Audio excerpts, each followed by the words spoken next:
see TV6 Quad Cities Today. Good morning, and thank you so much for waking up with us here on Quad Cities Today. Good morning, everyone. It is 5:30 now on your Friday morning. It's also National Sandwich Day, if you didn't know. So now you know what you're having for lunch or dinner. You could have a sandwich, any kind, hungry. right? I think my wife's planning some grilled cheese sandwiches for when I get home today. So perfect. Yeah, perfect day for it. Yeah. You know, maybe not necessarily grilled cheese sandwich in tomato soup weather as far as the cold goes, but hey, it's never too cool or too hot for any sort of sandwich like that. For sure. For sure. Just like it's never too cold for ice cream. Exactly. But I think most people would agree, I will right? agree. Hey, but temperatures are warmer than this time 24 hours ago. 10 to 20 degrees warmer. Check out Muscatine. 20 degrees warmer than this time yesterday. We're in the upper 20s. Now we're in the upper 40s. 48 degrees in Muscatine. 46 in Kewanee and Princeton. 36, though, there in Savannah. Again, we've got kind of a variability of the wind and as well as the cloud cover. So with the lighter winds in Savannah, that's where we get the cooler temperatures, but elsewhere we have winds generally 10 to 20 miles per hour with the clouds moving in. So that is what's led to those warmer temperatures. You can see we kind of have a strip of clearing here through the heart of the TV6 viewing area, but clouds will be the rule today. We do have a little rain to our north. That's near and behind a cold front that's going to move through, and it's a fairly weak cold front. I barely want to use the term cold front, but hey, it is what it is. Those winds ahead of the cold front are going to be a little bit on the gusty side, 10 to 20 miles per hour. But despite the cloud cover we're going to see today, temperatures do warm up into the upper 50s to right around 60 degrees. But notice the wind switches to the north and northwest tonight. That leads to slightly cooler temperatures here tomorrow morning, but overall a pretty mild weekend ahead. We'll take a look at that and additional rain chances in the 7-day forecast coming up in just a few minutes. If you're worried about falling behind on your energy bills, applications for federal assistance are now open. The Low-Income Home Energy Assistance Program, or LIHEAP, can give people a one-time boost to keep from falling behind. Iowa Capitol reporter Connor Hendricks has a look at who qualifies and how to apply if you need it. As the temperature drops and energy bills climb, some people may find it harder to keep up with their energy bills. Chris Ackman with the Hawkeye Area Community Action Program, or HACAP, says there's help available. The Low-Income Home Energy Assistance Program, or LIHEAP, can help you heat your home during the winter. It's important to note that it's not intended to pay your household's total energy cost, but a portion of the residential heating cost, so that it could hopefully open up a budget, help families budget during a tough economy. Ackman says with the holiday season around the corner, this can be a relief to working families. Especially around the cold season. The holidays are also coming up during, November and December, so budgets could be tighter for families who are living paycheck to paycheck. So this hopefully can be a little bit to ease that burden. The Iowa Utilities Board says to qualify, your household income must be at or below 200% of the federal poverty level. For example, if you live alone, you can't earn more than $29,000. For a family of 4, you need to make less than $60,000. The applications are open now and through the end of April. Ackman says if you think you're going to need it, go ahead and apply now. For heating assistance, now is a great time to apply because November, December, January, February are some of the coldest months of the year. To apply, you'll need to do so with your local community action agency. If you don't qualify for LIHEAP funds, Ackman says to call your utility provider. They may offer payment plans to help you get caught up. In Des Moines, for the station that cares for you, Connor Hendricks, TV6 News. In a TV6 update, Humility Homes and Services will be able to expand its winter shelter. Last week, the organization was unsure if they could raise the money needed for the expansion. Now they say an estimated $150,000 has been pledged from several cities and counties in the Quad Cities Metro and another $80,000 from other organizations. Staff say they are thankful for the support. They're working toward eliminating the need for winter capacity in the future. Happening tomorrow, a local business owner is having a fundraising event to help with his daughter's upcoming cancer treatment. TV6's Joshua Blount joins us live from Crave Hot Dogs and Barbecue in Bettendorf this morning. Joshua, good morning. Yes, good morning. I'm joined with James Ballard and his wife Sarah Ballard, the owners of Crave's Hot Dog here. Just talk to me about the fundraising you all are having for your daughter tomorrow. So tomorrow at Crave Hot Dog and Barbecue at 1415 Kimberly Road in Bettendorf we open at 11 a.m. and we close at 10 p.m. We're going to be having a fundraiser for our daughter Lauren, and 20% of the proceeds from the day are going to go towards her journey or her battle with cancer. So all those proceeds will go towards this, and that's kind of the fundraiser. We have a great menu of hot dogs featuring our loaded baked potato dog, and we have an axe wall, we have a self-serve beer wall, and just a bunch of things to do. It's a real fun place. So the fundraiser is going to be Saturday from 11 to 10. Okay. Just talking more, going more into Lauren, what she's going through right now. How has Lauren having cancer, how has that affected you all's family? It's been 14 years, so, hasn't been easy. We have times where we just kind of go through the motions, and she does the same thing. She just does her thing, she goes to school and she fights through it when she's feeling okay. And it's just, it's hard sometimes for us to kind of be like everybody else and function, just having a normal life, because there's a lot of things that you deal with when you have a child with cancer that a lot of people don't really know. And just, talking about that, I mean, what has been the biggest challenge for you all, for both of you all, with dealing with this and, you all having a new business and everything? Just the unknown, I think, just wondering what's going to happen with her. We opened in July, and then we didn't know, because she had relapsed last year. We knew that it was probably going to come back because the doctors told us, it's been so many times, it's probably coming back, but we didn't know when. And then September, right after we opened, she went in for her scans and they found the new tumor. So just that you don't know what's going to happen, how fast it's going to grow, how it's going to affect her, if she's going to be, feeling bad, or if she's going to be hurting, feeling sick. So it's just that, I think it's just that unknown of, you don't know what's going to happen, and just trying to go through everyday life and deal with this business and everything with that. Thank you. I will be talking more to James and Sarah Ballard coming up in our 6 o'clock hour, so stick around for that. Back to you all in the studio. All right, Joshua, thank you. James says 20% of Saturday's profits will go towards Lauren's treatment. However, if you don't want to buy food, they are also taking donations. Well, your time right now is 5:37 on your Friday morning. Traffic cameras showing traffic moving along smoothly. That blinking light, of course, on top of the I-74 bridge. No cause for alarm. As we look at our temperatures here today, we're going to have a range of about 10 degrees or so. That little 67 there becomes a little bit off, but hey, you get the idea. 50s to near 60 here today. Breezy southwest wind. That sunset comes at 5:55, but hey, we turn our clocks back here on Sunday, which means an earlier sunset. But will we see the sunshine this weekend? I'll have the answer coming up in your First Alert forecast. Now, your most reliable forecast with First Alert meteorologist Kyle Keel.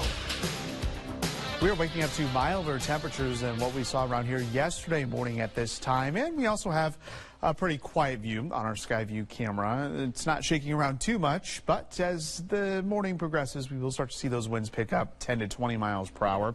Already we're kind of in that 10 to 15 range.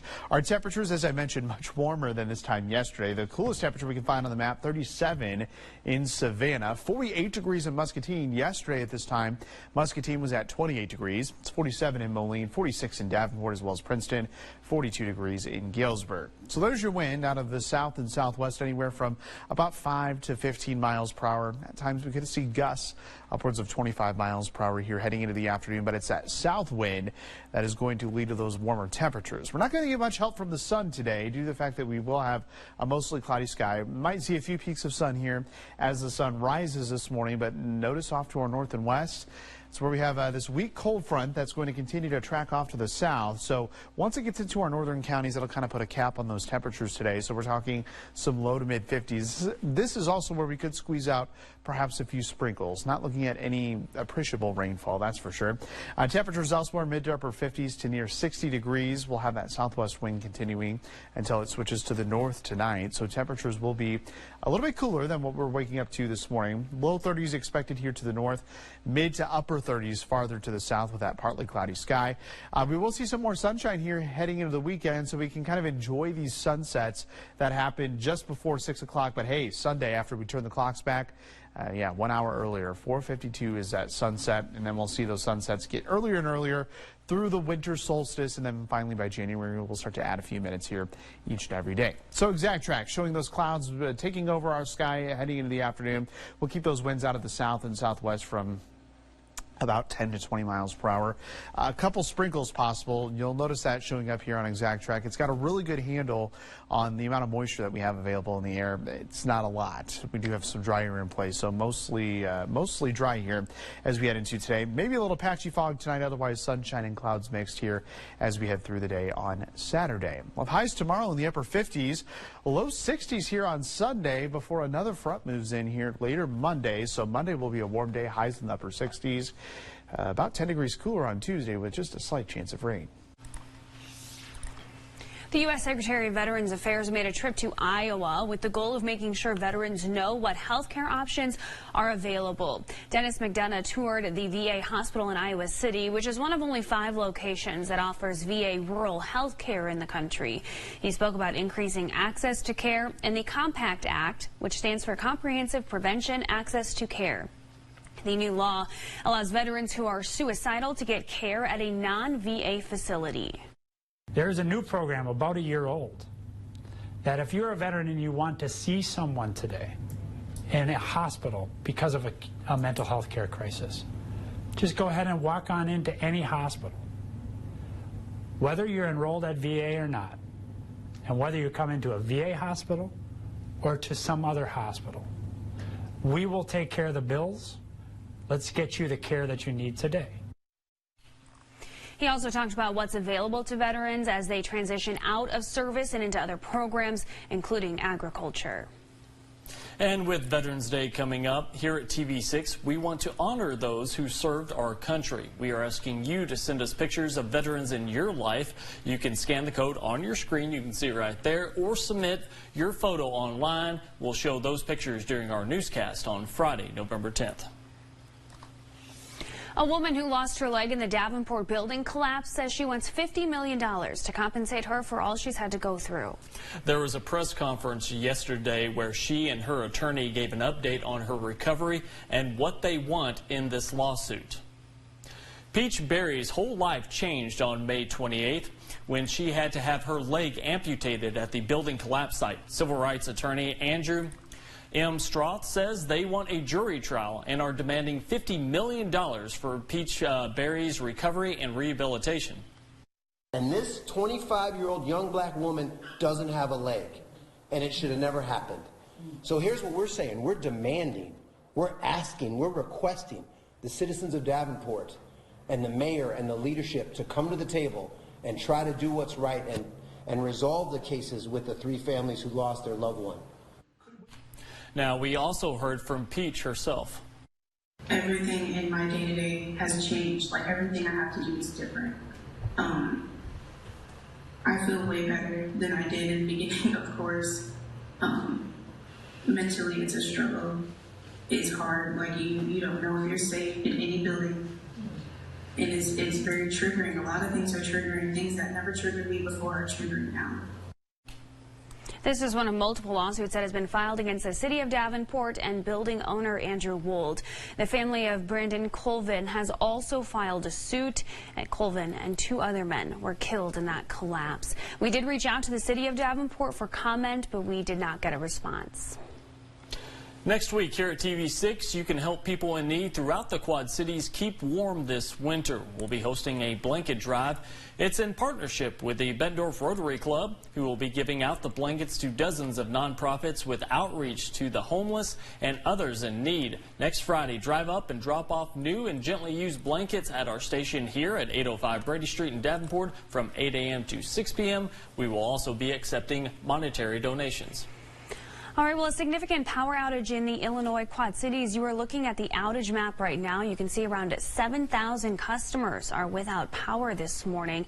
Now, Mid-American tells us a tree fell on a power line. That is what is causing this outage at this time. They do have crews on site working to remove the tree. They also have crews on the way to help restore power. At this point, they don't have an estimate of when power restoration will happen, but they are working on it. They say they will keep us updated, and we will keep you updated. Yeah, certainly something to watch here early this morning. We're also watching for maybe a few peaks of sunshine here early this morning. Otherwise, clouds are going to be the rule as we head throughout our day. But hey, the clouds are not going to really stop us from warming up nicely. We'll have those south-southwest winds anywhere from 10 to 20 miles per hour. That gets our high temperatures in the upper 50s to right around 60 degrees. You'll notice no rain showing up here on the forecast. However, I would say between 1 and 5 p.m. we could see a few sprinkles, especially from the Quad Cities metro and points off to the north. But I'm not really too excited about getting much of the way of moisture in here. Overnight lows tonight will be in the 30s, so a little cooler as we switch that wind to the north. Upper 50s here tomorrow. Turn the clocks back an hour, but up those temperatures here heading into Sunday. Well, highs in the lower 60s, closer to 70 here on Monday. And that's out of another front. Monday might be a little breezy. Cold front moves through here Monday night into Tuesday. Could produce a little rain. Most of that stays north, but we'll keep mild temperatures here heading into Wednesday before a cool down and another chance of rain Thursday.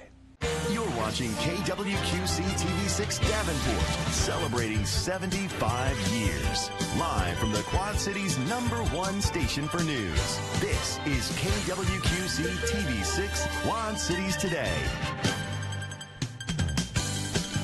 Good morning, everyone. Thanks for waking up with us here on Quad Cities Today. 5:59, almost 6 o'clock here on your Friday morning. And thank goodness it's Friday because we made it to the weekend, just a few more hours. Yes, and we have Kyle, good news kill, because he's bringing good news to us with the temperatures today.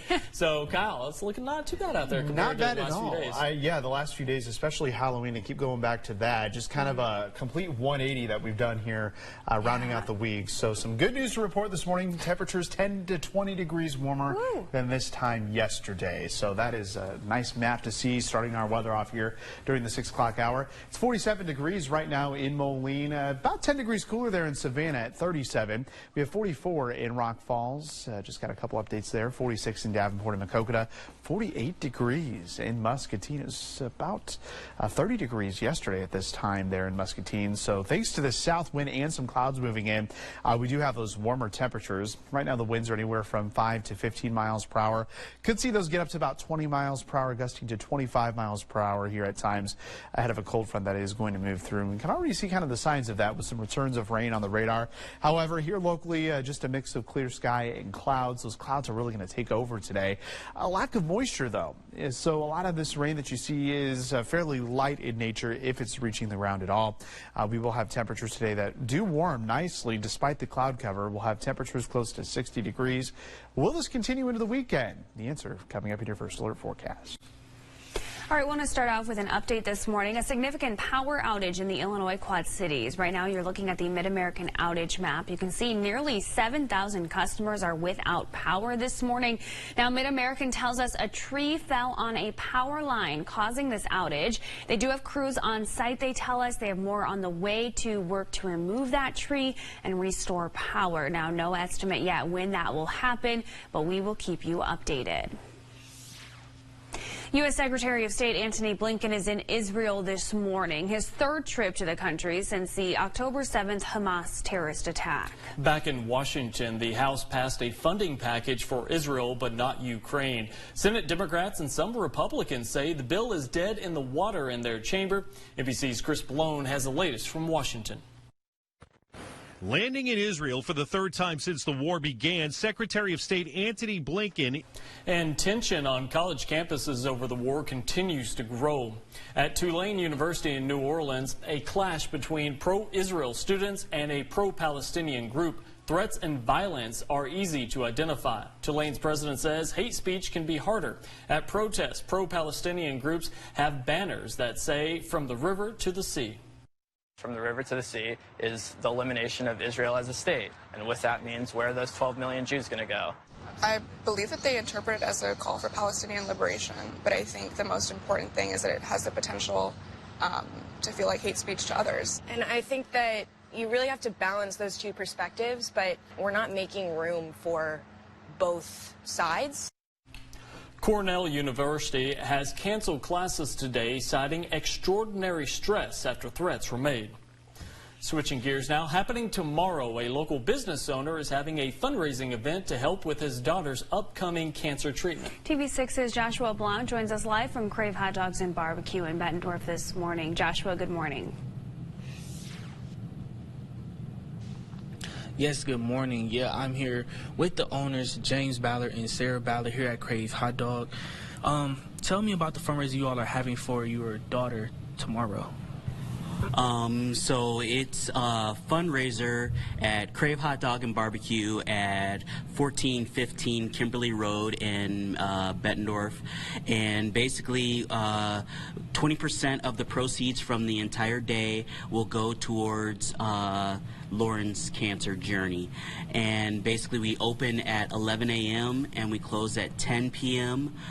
We feature a large menu with hot dogs and brisket and various barbecue things, ribs, and we have an axe throwing wall where you can come and throw axes with your friends. We have a self-serve beer wall with over 22 beers and ciders that you can enjoy. So all the proceeds, or 20% of the proceeds, will go towards this fundraiser. You know, as you all, prepare for tomorrow, what are you all looking forward to? What do you all want people to take away from this event? I think that the best part is the community getting together and helping to support. I've seen that happen a lot in Bettendorf and in the Quad Cities. So I'm really looking forward to people coming together and just being supportive of each other and of Lauren and what she's gone through over the past 14 years. And then just more about that. What is a fun fact that people can learn about Lauren right now that you could tell me? Ever since Lauren was little, she's liked to be on stage. She doesn't necessarily want to be the center of attention, but she does like to perform. She likes to sing, and she does speech and debate and likes to get up there and, do her thing. Okay, thank you. I'm going to be talking to James and Sarah a little bit more about how Lauren's cancer has impacted, their family and just their experience overall. Back to you all in the studio. All right, Joshua, thank you. James says 20% of Saturday's profits will go towards Lauren's treatment. However, if you don't want to buy food, they are also taking donations. The FDA is proposing to ban the use of brominated vegetable oil, in addition found in some sodas. BVO is no longer considered safe after animal studies showed it was toxic to the thyroid gland. It's used mostly in citrus-flavored beverages. California banned BVO last month, becoming the first state in the U.S. to do so. The ingredient is already banned in Europe and Japan. Homework can be a source of stress for everyone in the house, but there are ways to get those after-school assignments done with your sanity intact. Set a homework routine and get work done the same time each day. Work in a shared area of the home so your kids know you're available to help. And speaking of help, don't be afraid to ask for some of it yourself.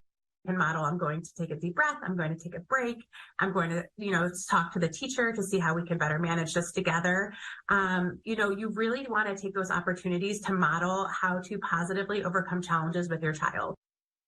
It's also important to praise the hard work a child is doing. Discussing grades nonstop can make a child anxious, so focus more on the process of getting good grades. It is 6:08 here on your Friday morning as we take a look at our traffic cameras. Traffic moving along nicely, but just be aware of that power outage in Moline as some of those traffic signals might not be working. We'll have an update on that here throughout Quad Cities today. Weather-wise, though, hey, we've got a pretty nice day ahead. We will see a cloudy day. It will be breezy at times. A little cooler here to the north. Temperatures held in the 50s as we will get a front to move in a little sooner, but everywhere else will be in the upper 50s to right around 60 degrees with that southwest wind at 10 to 20 miles per hour. We'll take a look at that weekend forecast, which includes even warmer temperatures coming up in just a few minutes in your first alert forecast. How one Galesburg grad is moving from the pitch to the gridiron. Coming up after this. Now, your most reliable forecast with First Alert meteorologist Kyle Keel. Off to a pretty nice start here on your Friday morning. We have quiet conditions here on our Skyview camera. Notice it's sitting calm right now, but at times it could be shaking around a bit because we do have some breezy conditions. But if you can't tell, it's a warm breeze. Our temperature is 10 to 20 degrees warmer than this time yesterday. Already at 49 in Macomb, 48 degrees right now in Muscatine. A degree cooler in Moline at 47 and another degree cooler there in Davenport at 46. Your cool spot, still not bad. Savannah sitting at 37 degrees. I should say not bad, relatively speaking. It's better than the 20 degrees that we had just a few days ago. There's our wind. It's out of the south and southwest, anywhere from 10 to 15 miles per hour. At times today, we could see that to get to about 20 miles per hour, and that's ahead of a weak cold front that is going to be moving through the area. So clouds are starting to take over our sky, so that's kind of led to the cap on our low temperatures. In fact, we've risen a few degrees over the last few hours. There's our weak cold front right here. It's not very organized, doesn't have a lot of moisture to work with it. You see just behind the front, that's where we do have a little bit of precipitation being picked up by the radar. However, a lot of this is staying in the upper levels of the atmosphere. Just a lot of dry air here at the surface, so a lot of that is evaporating before it reaches the ground. That's kind of going to be the case as we head into the afternoon. So we'll keep a few sprinkles in the forecast. Otherwise, we'll have temperatures in the 50s and 60s. Noticeably cooler here to the north as we do get that front to kind of get in there a little bit sooner. That's going to switch those winds to the north a little earlier, which is going to lead to a cooler night tonight. The wind will kind of die down, though. 5 to 10 miles per hour. Overnight lows, lower 30s north to right around 40 farther to the south with that mostly clear sky. Speaking of mostly clear skies, we will see some sunshine here heading over the next couple of days. Our sunset today and tomorrow right about 5:54, 5:53, and then on Sunday 4:52. So yes, we get those sunrises before 5 o'clock here, or sunsets rather, before 5 o'clock as we head later this weekend as daylight saving time does come to an end. Don't forget to check those batteries in your carbon monoxide as well as your smoke detectors. Back to the weather now. We've got a mostly cloudy sky. ExactTrack doing a pretty good job picking up on what I'm thinking here with the potential for maybe a couple of sprinkles, otherwise just a cloudy sky. A clearing sky tonight could lead to maybe a little patchy fog as you're getting up and going here on your Saturday morning. Otherwise, we will see mostly sunny to partly cloudy sky here on Saturday. In fact, if we do see a little more sunshine here on Saturday, we might be able to bump that temperature up to 60 degrees. But right now, we're calling for a few clouds. We will have temperatures Saturday night into Sunday into the 30s, but back to the 60s for daytime highs. Close to 70 on Monday before our next cold front moves through, bringing a slight chance of rain on Tuesday, with another chance coming in Thursday of next week. It's a day that won't be forgotten in North Scott sports history. The North Scott Lancers playing in their first state championship game since 1986, taking on second-seeded Indianola.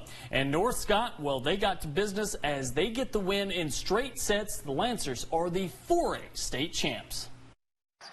Seeing all my teammates and running with them in the middle and seeing all their facial expressions, they're already tearing up, I'm already tearing up, and we know that we deserved it, and we know that we just did that.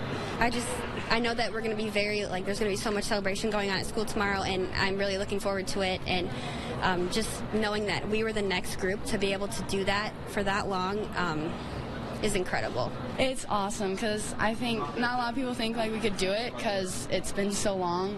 North Scott, we've made it to tournament a lot, but couldn't get past the second round for a while. So just knowing that we're the team that could be the state champions is amazing, and I'm so grateful to be a part of it. It's awesome. I was excited coming in. We were all excited coming in, and we knew that if we could play well, we put ourselves in a great opportunity to kind of reach our goal as state champions. And so to come in here and see them compete at a really high level for 3 straight sets was awesome. To see the city of Eldridge show up today for us was awesome. I mean, we tried to get a lot of people here just to show that we are a great team, and to see just everyone show up for a volleyball match like that was awesome. Yeah. Great team indeed. Now 12 seniors are on this year's team, meaning there will be plenty of shoes to fill next season. But for now, congratulations on a job well done.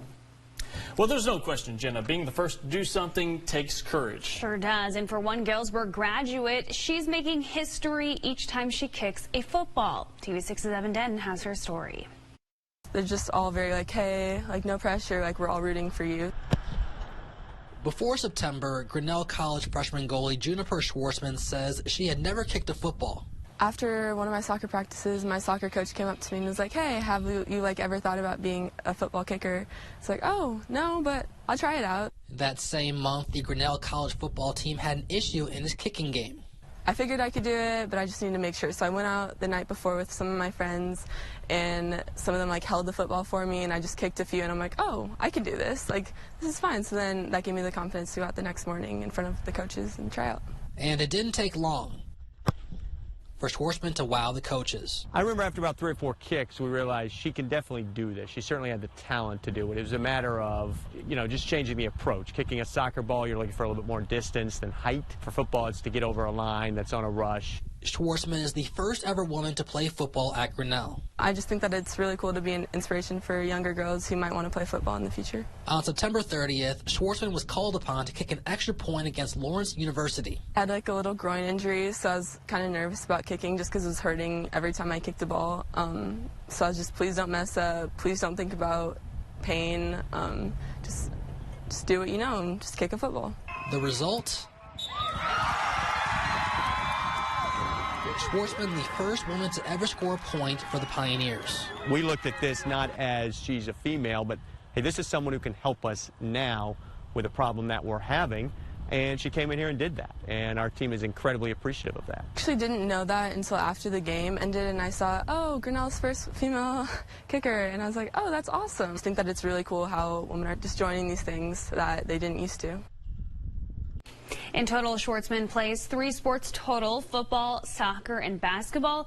Knows how to play 7 instruments, and she plans to major in physics.